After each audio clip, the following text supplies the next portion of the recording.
नमस्कार सर, मैं आप लोगों का परिचय करवा दूं कि मैं आज फिर से पुष्पेंद्र यादव रिंकू जी, जो कि पूर्व छात्र संघ अध्यक्ष KKDC इटावा और हमारे पूर्व सांसद एवं वर्तमान विधायक दिव्यापुर प्रदीप यादव जी के बेटे हैं।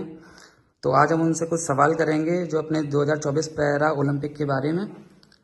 तो सर, मैं आपसे ये सवाल करना चाहता हूँ कि अभी आखिर में जो विनेश फोगाट जी को फाइनल में कुश्ती चैंपियनशिप से बाहर किया गया है, इसमें आपकी क्या राय है?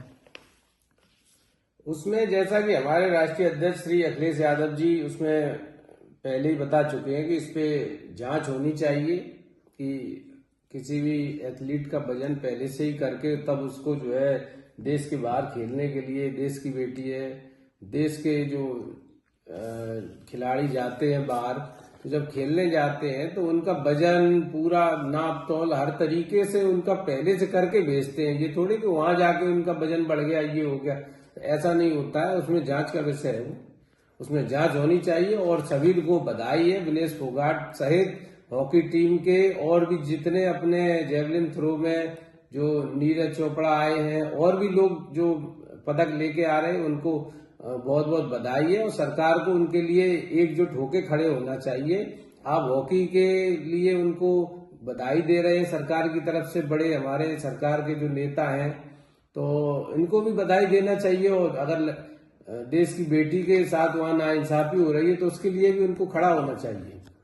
अच्छा सर, तो सर अभी हाल ही में आए सुप्रीम कोर्ट के एक आरक्षण के मुद्दे पर जो फैसला आया है, उसमें आपकी क्या राय है?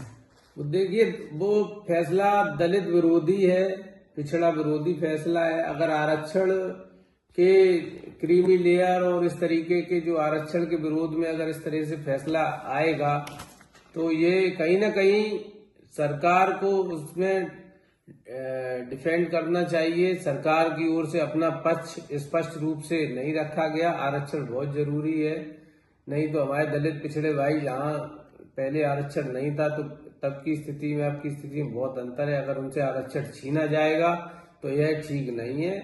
और चाहे वो फिर सुप्रीम कोर्ट का फैसला हो, चाहे सरकार का फैसला हो, उनको अपना फैसले पे पुनर्विचार करना चाहिए और कोई भी आरक्षण नहीं छीनना चाहिए। अच्छा सर, एक सवाल और करना चाहूंगा आपसे। जो अभी हाल ही में अयोध्या में जो सपा नेता मोइन खान के ऊपर जो रेप केस के मुद्दे पर आपकी क्या प्रतिक्रिया है उसके बारे में? वो एक राजनीतिक मुद्दा है और उसमें कोई मोइन खान है जो सपा के कोई पदाधिकारी रहे हैं और उसमें कोई उनके यहाँ काम करता था, कोई राजू लड़का है। जब वो राजू अपने प्रेम प्रसंग का पूरा सब सच बता चुका है, सब कुछ है, तो उस पर सरकार न जाके इस पे राजनीति हो रही है और कुछ नहीं। अच्छा सर, तो अभी लोकल की बात करें तो अपने दिव्यापुर क्षेत्र में जो जल भराव एवं सड़कों की जो समस्याएं हैं, उसके बारे में आप क्या कहेंगे? देखिए, जल भराव तो पूरे क्षेत्र में सबसे बड़ी समस्या जल भराव और सड़कों की समस्या सबसे ज्यादा। जब से ये हाईवे जो बन गए थे, तो हाईवे बने तो उसके बाद ये सब मिट्टी खुदाई हुई तो उसके डंपर चले, चारों तरफ सड़कों का जो जाल बिछाया था सपा सरकार में, वो छोटी सड़कें जो संपर्क मार्ग थे वो सभी टूट गए। उनकी कोई रिपेयरिंग नहीं हुई। बड़े हाईवे बन गए लेकिन उनकी वजह से जो डंपर चल के गांव से, खेतों से जो मिट्टी उठाई गई, उन डंपरों की वजह से इतना नुकसान हुआ है कि कहीं गाड़ी चलने की स्थिति में नहीं है। पता ही नहीं चलता है पानी अगर भरा हो तो कहाँ पे कितना गड्ढा है, क्या है, गाड़ियों का नुकसान होता है, लोग मोटरसाइकिल से गिरते हैं। क्षेत्र की बहुत बड़ी समस्या। और दूसरा, जल भराव की समस्या तो ये है कि जल भराव जब जून में, मई में जब जल भराव पानी नहीं बरसता है तो ये सरकार को पहले से ही पता होता है और कागजों पे खाना पूर्ति करके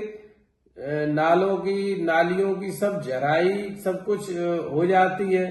सिल्ट सफाई का अभियान चलता है, वो सब कागजों में कर देते। और उसके बाद जब बारिश होती है तो पता चलता है कि अरे ये नाला इसकी तो जराई हुई नहीं थी, ये बम्बा इसकी जराई हुई नहीं थी। तो ये सब चीजें बाद में पता चलती हैं, जिससे क्षेत्र के लोगों को अब इतना बाढ़ की स्थिति का सामना करना पड़ रहा है।